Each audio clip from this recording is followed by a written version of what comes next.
ان سے سچی دوستی کر لو.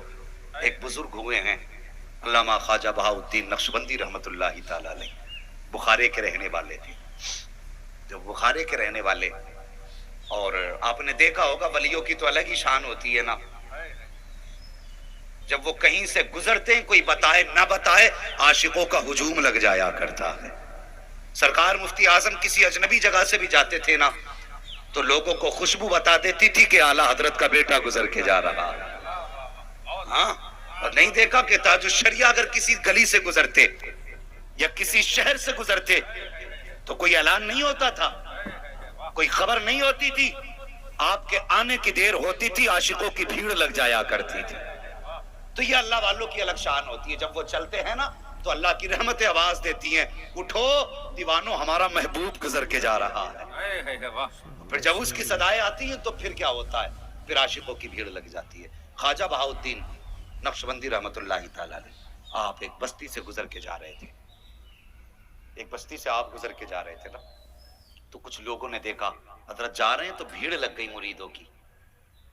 گھیر لیا، بیٹھا لیا، جنگل میں ہی بیٹھا لیا حضرت کو بستی کے باہر، چاروں طرف سے گھیر کے کھڑے ہو گئے. اتفاق سے اسی راستے سے غیر مسلم لڑکی گزر کے جا رہی تھی. سمجھ گئے؟ سمجھ گئے نا میری بات؟ غیر مسلم لڑکی گزر کے جا رہی تھی. اس بچی نے لوگوں کی بھیڑ دیکھی. بچے ہوتے ہی عجیب ہے نا، کہیں بھی اگر بھیڑ دیکھے تو یہ کوشش کرتے ہیں یہ لگی کیوں ہے، یہاں پہ اتنے لوگ کیوں ہیں. اس نے ایک ہاتھ پکڑ کے کہا چاچا کا بیٹی بولو یہ بھیڑ کیوں ہے. انہوں نے کہا یہ مسلمانوں کے پیر آئے ہوئے ہیں. واہ واہ واہ، مسلمانوں کے پیر آئے ہوئے ہیں. زور سے مسلمانوں کے پیر آئے ہوئے ہیں. بچی کہنے لگی بیٹے بابا جی یہ پیر ہوتے کون ہیں؟ کہنے لگی بیٹے ہم تمہیں کیسے بتائیں پیر کون ہوتے ہیں، جاؤ وہ وہاں بیٹھے ہیں انہی سے جا کے پوچھ لے. کیا بات. بچی لوگوں کو ہٹاتے ہوئے خواجہ بہاؤالدین نقشبندی کی بارگاہ میں پہنچ گئی. دیکھ کے کہنے لگی بابا جی آپ پیر ہو؟ فرمانے مسکرا کے فرمانے لگے جی. بچی کہنے لگی بابا بتاؤ کہ پیر کون ہوتے ہیں؟ تو اب ہر سنی بولے گا سبحان اللہ. خواجہ بہاؤالدین کا جواب سنیں. بچی نے کہا بابا یہ پیر کون ہوتے ہیں؟ تو خواجہ بہاؤالدین بخاری رحمت اللہ تعالی علیہ کہتے ہیں بیٹی پیر وہ ہوتے ہیں جو مصیبت کی گھڑی میں کام آیا کرتے ہیں. واہ، سبحان اللہ سبحان اللہ. پیر وہ ہوتے ہیں جو مصیبت کی گھڑی میں کام آیا کرتے ہیں. بچی نے کچھ دیر سوچا، سوچ کے کہنے لگی کس کی مصیبت میں؟ کہنے لگے مریدوں کی مصیبت میں. تو بچی کہنے لگی بابا پھر مجھے بھی مرید کر لو، مصیبت تو کسی کو بھی آ سکتی ہے نا. مسکرا کے کہنے لگے بیٹی مرید وہی ہوتا ہے جو ہمارے مذہب کا ہوتا ہے. بچی نے کہا آپ کے مذہب کے لیے کیا کرنا پڑے گا؟ کہنے لگے میرے حضور کا کلمہ پڑھنا پڑے گا. اللہ اکبر. یہ اللہ والوں کی میٹھی باتیں تھی جن کے لہجے سے لوگ مسلمان ہو جایا کرتے تھے، جن کی باتوں سے لوگ کلمہ پڑھ لیا کرتے تھے. بچی کہنے لگی بابا پھر مصیبت تو کسی کو بھی آ سکتی ہے نا، پھر مجھے بھی مسلمان کر کے مرید بنا لیں. آپ نے کلمہ پڑھایا، بچی کو مرید کیا. بچی جانے لگی، کہنے لگی بابا وعدہ تو سچا ہے نا تیرا، مصیبت کے وقت کام تو آؤ گے نا؟ بچی نے کہا بیٹی، بابا نے کہا بیٹی پکار لینا، جب مصیبت کا وقت آئے گا تیرا پیر تیرے کام آ جائے گا. بول تو ذرا سبحان اللہ. تیرا پیر تیرے کام آ جائے گا. جب بچی نے اتنا سنا چل پڑی. اللہ اکبر. بچی سمجھدار تھی، یہاں سے گئی جیسی پیر کی بیعت کی اور اس پر سلسلے کا فیض جاری ہوا، سلسلے نقشبند کا فیض جاری ہوا. بچی کی نوکری بادشاہ کے دربار میں لگی اور اس کے اچھے اخلاق کی وجہ سے، بزرگوں کے فیض کی وجہ سے اس نے اتنی تیزی سے ترقی کی. جتنی خادمائیں بادشاہ کے دربار میں تھی وہ سب سے افضل ہو گئی. جب سب سے اچھی ہو گئی بادشاہ نے انہیں سب کے اوپر نگراں مقرر کر دیا. تو جتنی پہلی پرانی عورتیں تھی ان کو حسد بڑی جلدی ہو جایا کرتا ہے. کہنے لگی اچھا ہم اتنے دن سے کام کر رہے ہیں اور یہ 4 دن سے آئی ہے ایک بچی، یہ ہمارے سروں کے اوپر مقرر کر دی گئی.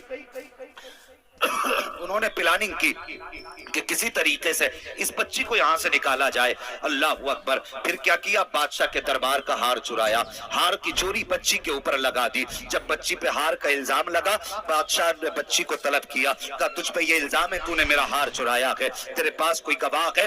بچی کہنے لگی میرے پاس تو کوئی گواہ نہیں، میری صفائی کا کوئی گواہ نہیں. کہا چوری کے گواہ کون ہے؟ جن عورتوں کی پلاننگ تھی اس کو نکلوانے کی، وہ کھڑی ہو گئی، میرے سامنے چرایا ہے، میرے سامنے چرایا ہے. اللہ اکبر. بچی کی طرف بادشاہ نے دیکھا، کہا ہے کوئی ثبوت تیرے پاس صفائی کا؟ بچی کی آنکھ میں آنسو آ گئے. اب وہ صفائی میں کسے پیش کرے؟ مگر وہ پریشان نہیں تھی، آنکھ میں آنسو ضرور تھے. بادشاہ نے کہا اٹھا کے اسے قید میں ڈال دو اور 8 دن کے بعد اسے سزائے موت دے دی جائے. اللہ اکبر. بچی کو اٹھایا گیا، قید کے اندر ڈال دیا گیا. ایک دن گزرا روتے روتے، دوسرا دن گزرا روتے روتے، تیسرا دن گزرا روتے روتے. بچی کو یاد آیا کہ ایک دن بابا ملے تھے جنہوں نے کلمہ پڑھایا تھا اور یہ کہا تھا پیر وہ ہوتا ہے جو مصیبت کے وقت کام آیا کرتا ہے.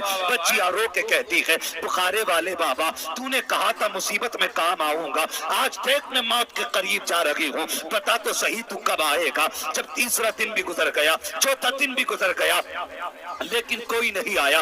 8 دن گزر گئے. المختصر کے وہ وقت بھی آیا جب بچی کو قلعے کے اوپر لے جا کر کے دیوار سے نیچے دھکا دینا تھا. آ گئے فوجی، بچی کو پکڑا، لے کر کے چلنے لگے. بچی مڑ مڑ کے کسی کا رستہ دیکھ رہی تھی. سپاہیوں نے کہا بتا تو صحیح کس کی راہیں تک رہی ہے، کس کا رستہ دیکھ رہی ہے؟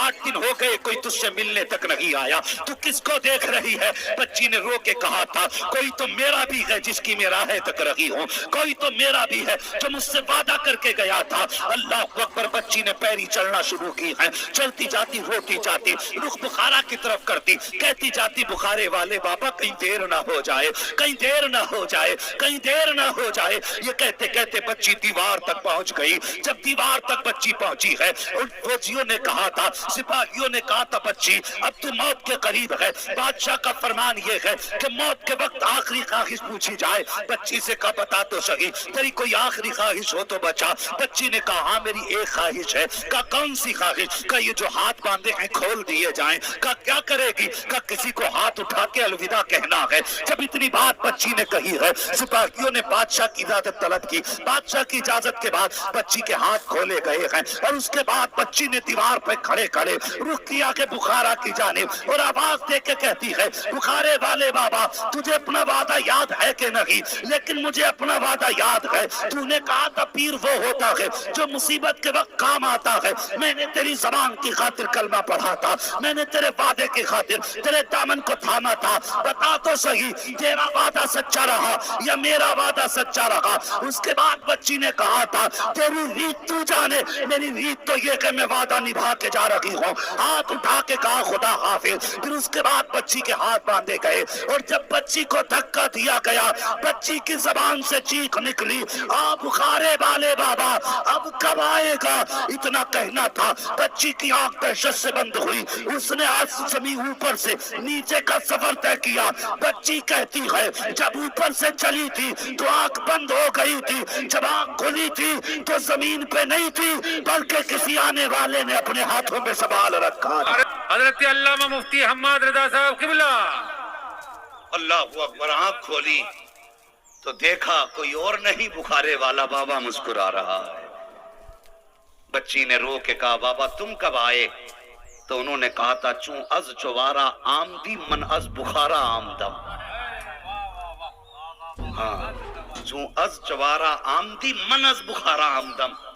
آپ نے فرمایا بیٹی جب تم محل کی اوپر والی دیوار سے نیچے کی طرف چلی تھی تب میں بخارا سے چلا تھا، تب میں بخارا سے چلا تھا. کہنے لگی بابا اتنی جلدی آ گئے؟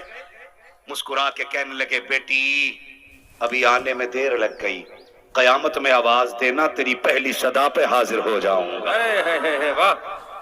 اور پیر تو پیر ہوتا ہے، پیر تو پیر ہوتا ہے، یوں ہی تو نہیں بک جاتا نا کوئی کسی کے ہاتھ میں. بہت سوچ سمجھ کے ہاتھ میں ہاتھ دیا جاتا ہے. ہاں بہت سوچ سمجھ کے ہاتھ میں ہاتھ دیا جاتا ہے.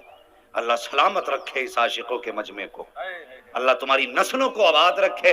نصیب کی بات ہے جو غریب نواز کی محفل سجا کے بیٹھے ہو.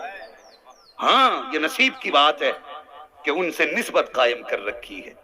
میرے غریب نواز عطائے رسول ہیں، حضور کا تحفہ ہے ہندوستان کے لیے غریب نواز۔ ہاں یہ ہمارا نصیب نہیں کہ ہمارے کلمہ پڑھانے کے لیے مصطفیٰ نے اسپیشل غریب نواز کو بھیجا ہے اور اپنے بیٹے کو بھیجا۔ اللہ اکبر! اور کیسے بھیجا؟ خواجہ غریب نواز، خواجہ عثمان ہارونی یا ہرونی جو بھی آپ کہہ لیں، آپ کے ساتھ اپنے پیر و مرشد کے ساتھ ایک بار مکہ شریف گئے، کعبے کا طواف کیا، آواز آئی عبد القادر ہم نے تجھے، آواز آئی معین الدین ہم نے تجھے قبول کر لیا ہے۔ استاد کہنے لگے بیٹے مقبولیت تو ہو گئی ہے لیکن سند مدینے سے ملے گی۔ وہاں سے سفر مصطفیٰ کے مدینہ شریف کا کیا، وہاں جا کے سلام کیا، حاضری ہوئی، اس کے بعد واپس آ گئے۔ پھر دوبارہ اپنی مرضی سے غریب نواز شہر مدینہ گئے، اپنی مرضی سے مسجد نبوی میں بیٹھے تھے۔ جو وہاں کے خادم تھے حضور کے روزے کے، انہیں حکم ہوا کہ جاؤ میرے معین الدین کو بلا کے لاؤ،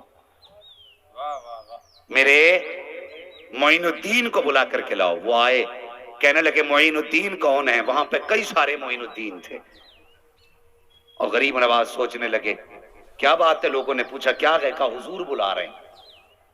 تو غریب نواز کے ذہن میں یہ تھی کہاں میں اور کہاں حضور کی چوکھٹ۔ گردن جھکا کے بیٹھے رہے، اپنی جگہ سے نہیں گئے، دوسرے لوگ چلے گئے۔ آواز آئی میں نے ان کو نہیں بلایا، معین الدین چشتی کو بلایا ہے۔ پھر حکم ہوا کہ آپ کو مصطفیٰ نے بلایا ہے۔